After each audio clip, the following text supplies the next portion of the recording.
I thought my daughter was the only person in the world who would never break my heart. But I eventually realized she was just waiting for the most expensive way to kill me.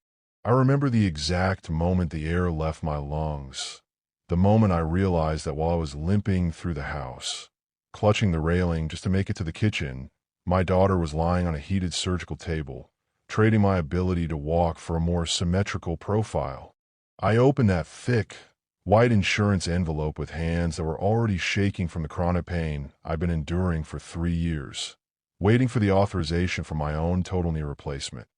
The surgery I had postponed twice so I could make sure her college tuition was paid in full. But the authorization wasn't for me. I stared at the clinical, heartless lines of text, the numbers blurring into a nearly $90,000 nightmare. Elective rhinoplasty, jawline contouring, high-definition liposuction, all approved, all billed to my policy, all performed on my daughter, Sarah, under the fraudulent claim of emergency corrective reconstruction. She hadn't just stolen my money. She had stolen my chance to live without pain.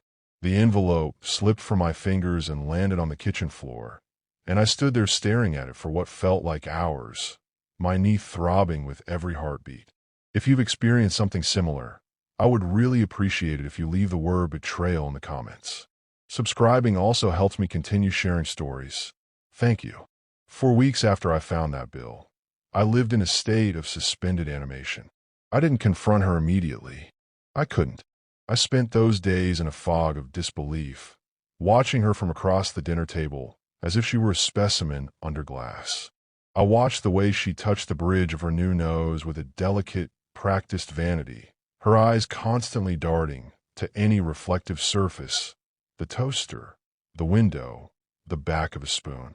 She would pause during meals to adjust her hair or check her makeup at her phone screen, smiling at herself in a way she never did before. Sometimes she would catch me looking and flash a quick, practiced smile before turning away, as if my gaze was an inconvenience. I waited for her to tell me. I gave her 1,000 silent opportunities to confess, to say, "Dad, I did something terrible," but the confession never came. Instead, a new, sharp arrogance took root. She began to treat my home like a transit station and me like a clumsy concierge who was starting to get on her nerves. She would come and go at odd hours, leaving dirty dishes in the sink without a word, or blasting music from her room late at night, ignoring my request to turn it down because of my headaches from the pain medication.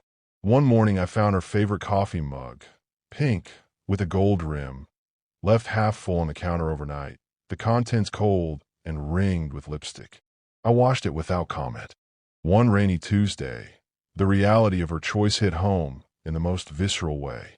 As I struggled to carry a basket of laundry up the stairs, my knee didn't just throb, it gave out.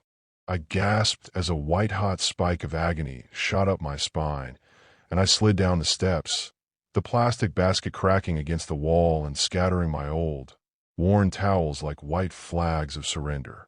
My back hit the edge of step, and I lay there for a moment, breathing heavily, sweat beading on my forehead from the effort and the pain.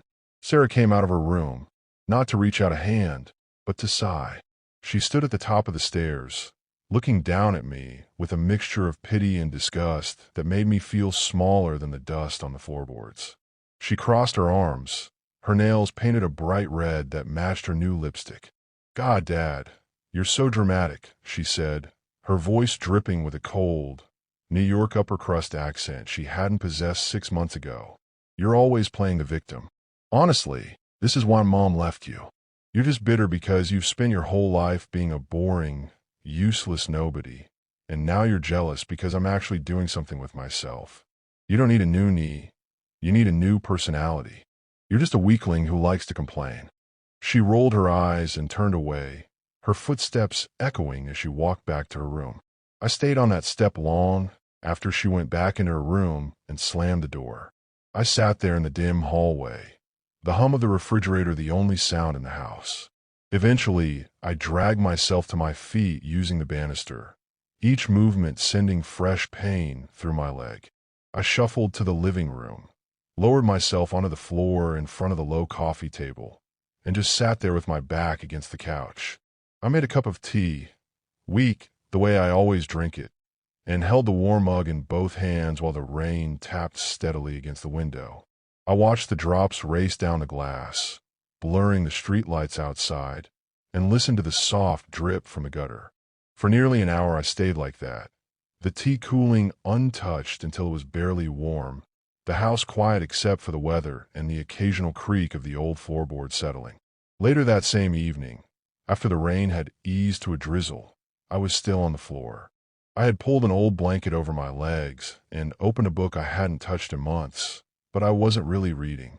I was just turning pages slowly, staring at the same paragraph over and over, the words sliding past without sticking.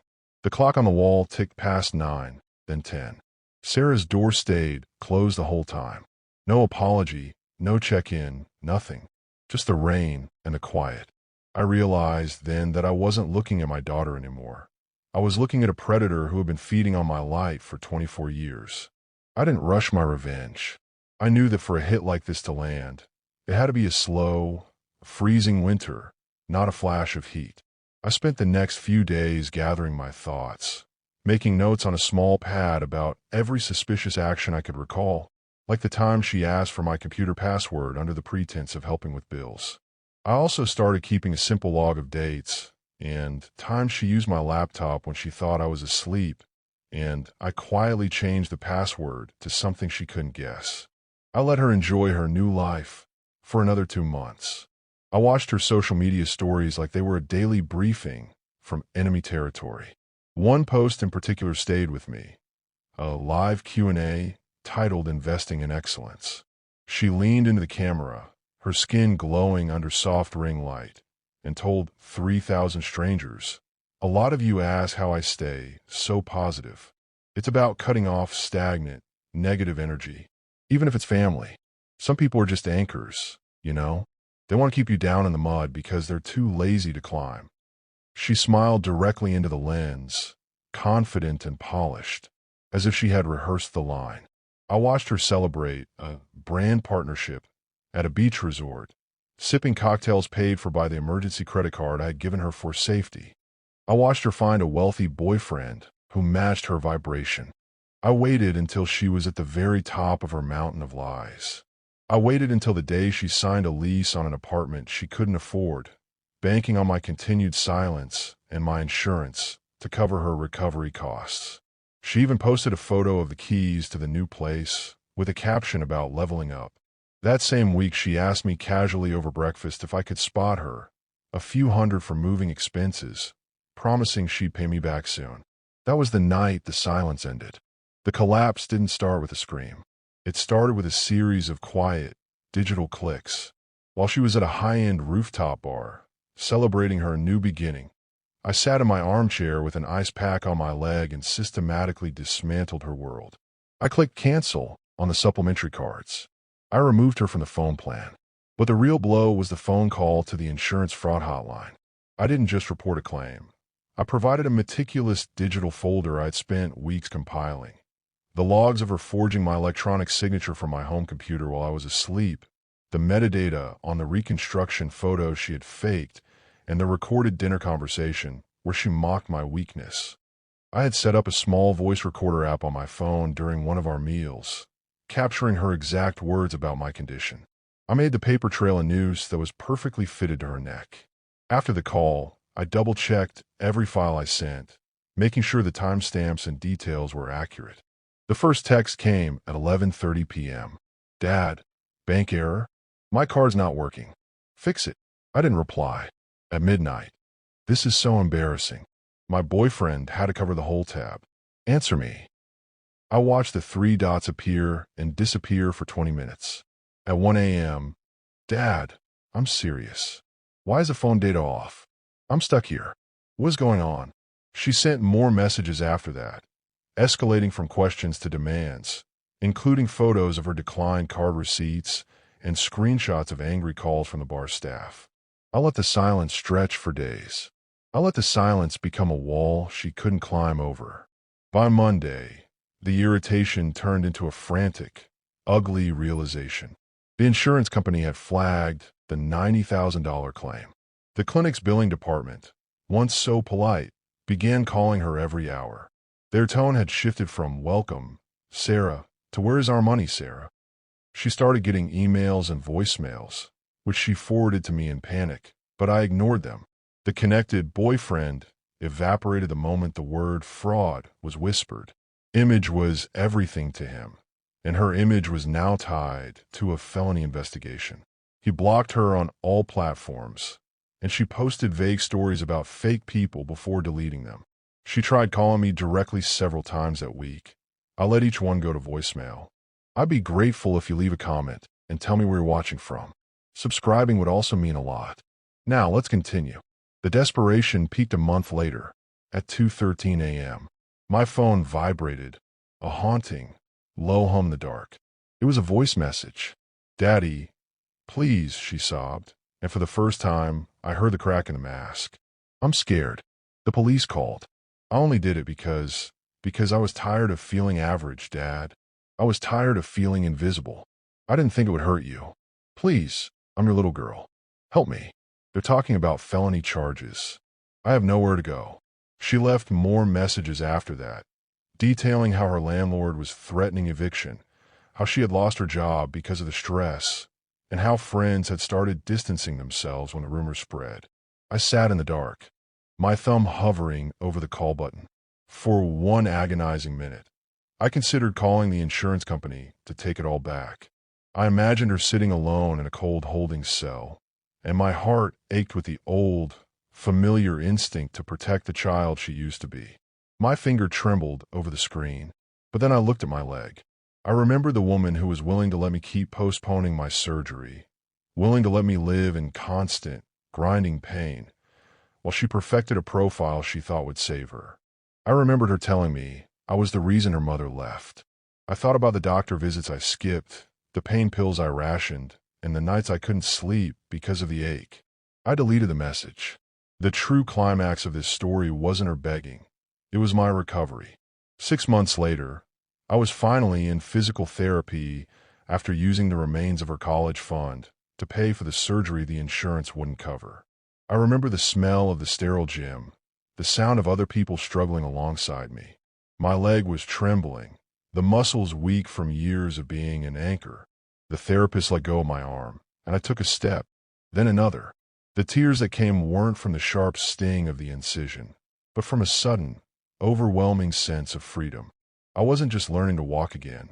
I was learning to live without her weight on my shoulders. Every step was a mile away from the man she thought she could break. In the sessions that followed, I built strength gradually, starting with simple exercises like leg lifts and progressing to walking on a treadmill, tracking my progress in a journal each day. My therapist noticed a change in my posture week by week and once told me quietly, "You're not just healing your knee, you're healing something deeper." It's been over a year now. I moved to a small place by the woods, far from the city lights and the reflective surfaces she loved so much. I still have a photo of us on the mantle, a silver frame from a carnival when she was 6. I trace my thumb over her gap-toothed grin and wonder where that little girl went. I almost miss her. But then I look at my leg, and I stand up, and I walk into my kitchen without a single pain in my body. The new house has a small garden where I grow vegetables, tomatoes, basil, a few stubborn carrots. And I spend my days reading books on the porch, taking short hikes on nearby trails, and enjoying the quiet routine I never allowed myself before. I'm detached now, a little sad, but I'm strong. I didn't lose my daughter that day in the kitchen. I lost the illusion of who I thought she was. And illusions, I've learned, cost far more than $90,000. She has her perfect face now, but she has to look at it every morning in a mirror she can't afford, in a life she destroyed with her own hands. She knows now that the man she called useless was the only thing that ever truly held her up. From what I've heard through distant family, she's working multiple low-paying jobs to pay off debts, living in a shared apartment far from the luxury she once chased, and the surgeries have left her with complications she can't easily fix. Subscribing helps me continue sharing these stories, and I really appreciate it. Thank you for listening.